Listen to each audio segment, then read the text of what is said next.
Hey guys, my name is Daniel Modaki, and I'd like to thank all of you for joining me today. And most importantly, I'd like to thank God for enabling us to be here. Well, in today's video, I'd like us to talk about something that is really fundamental in our lives. And this is the power of belief. Belief is when you have faith or confidence in the existence or truth of something, even when there is no proof or evidence for the same. Our lives today are governed by our beliefs. Deeply embedded things in our subconscious mind that we have come to believe as true will limit or allow us to do whatever it is we want to do. Your belief will influence what you attempt or what you choose never to attempt. As good as this sounds, psychologists today will tell you that 70% of our beliefs are negative, disempowering, self-sabotaging, and limiting. Things like, I'm not smart enough. I'm not good enough. I always fail. I'm not a morning person. I'm not an evening person. Nobody cares about me. All these negative beliefs that we have put in our minds have ended up affecting our development and growth in so many areas, and even our health. This reminds me of a story. In the 1900s, it was believed that it was humanly impossible for anyone to run a mile in under 4 minutes. Doctors even believed that the heart was incapable of handling such pressure. And so people had tried year in, year out to try and break this record, but nobody did it. Until in 1954, a gentleman by the name Roger Bannister finally did it. Roger ran in 3 minutes, 59 seconds. And when the news broke of what he had done, other people within a week started doing the same. And my question was there a leap in human evolution that allowed the heart to handle that pressure of running a mile under 4 minutes? No. What happened is that Roger broke a mental barrier. He broke a belief system that had limited human beings from ever running a mile in under 4 minutes. And my friends, I'll tell you today, so many things have been told and said about you. That you're not good enough. You cannot do it. Why waste your time? Do something else. Stop engaging in this. No one in your family has ever done it. And unfortunately, we have ended up believing these things. In the medical world, there's something called the placebo effect. This is the power of positive thinking. They did a test on some people where they were given medication, and told to go and take it for a while. And when they went home, little did they know that the tablets they were given contained nothing but sugar. They were simply sugar pills that had no capacity to heal them. But after taking these tablets for a number of days, they reported back to hospital saying that they were better. And it was now being believed that the power of positive thinking can heal you. And this is called the placebo effect. But there's also the opposite of it, which is called the nocebo effect, the power of negative thinking, which can kill. I guess that's why guys don't like going to hospital. Because when you're told you have something you're suffering from, it completely finishes you mentally. Guys, I always love referring to the Bible as well for any principles that we use in life.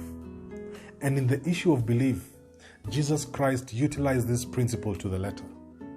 Jesus never did anything for anyone unless that person believed. This reminds me of the story of the centurion, the Roman soldier, who approached Jesus and told him that he had a sick servant back at home. And Jesus told him, let's go home. Let's go, I'll heal him. But the centurion stopped Jesus and told him, no.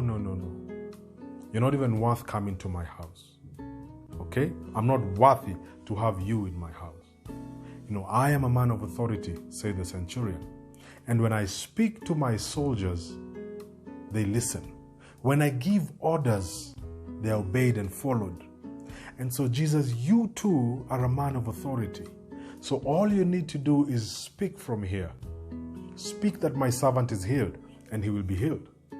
You know, Jesus turned to his disciples and told them he had never seen such faith anywhere. And he told the centurion, go, it shall be as you have believed. And surely his servant was healed.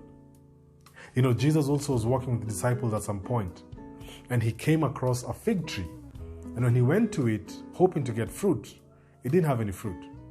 And so he cursed the tree, and immediately it started withering.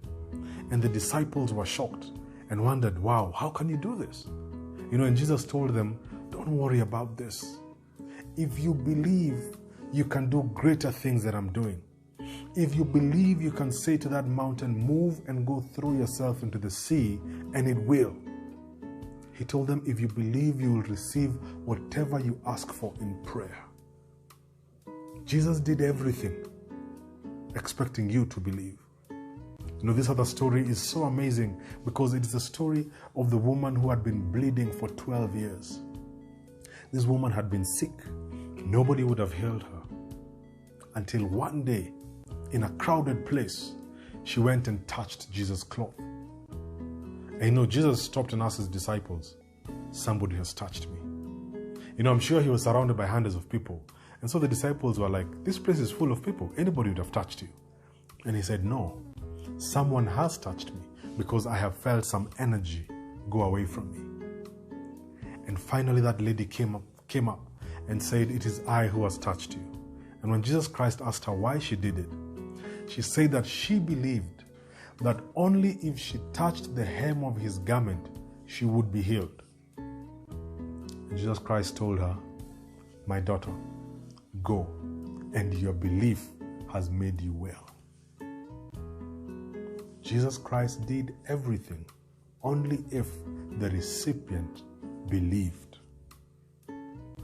My friends, many things have been said to us. Our parents probably said things that were negative to us. Our teachers in our education system probably said something that was negative to you. And let me tell you, if you believe it to be the truth, and it is limiting, it is self-sabotaging, it is disempowering to you, then that is what you will be. And so, my friends, today, I want to ask you, what is your personal 4-minute mile? What is your mental barrier? What is your belief system that has kept you from moving forward? That has blocked all your possibilities?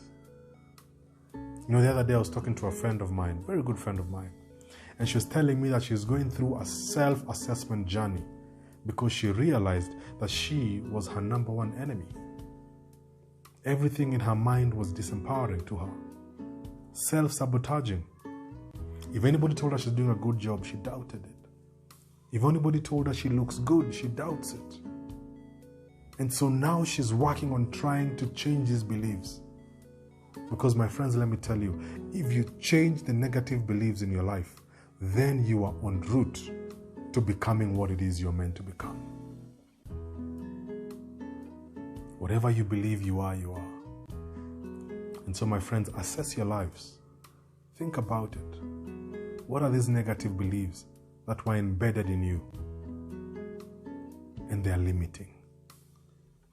And if you want to know what they are, just identify anywhere in your life that you want to do something, but you're always struggling with it. You will realize that the belief that you have in that area is negative. And so, my friends, I'll leave you with a few sayings. One from Henry Ford. And he said, whether you say you can or you can't, you're right. Napoleon Hill said that the mind, whatever it conceives and believes, it can do. Muhammad Ali said that I said I was the greatest even before I knew it. And so, what are your beliefs? Think about them and change them. So until next time, God bless you and take care.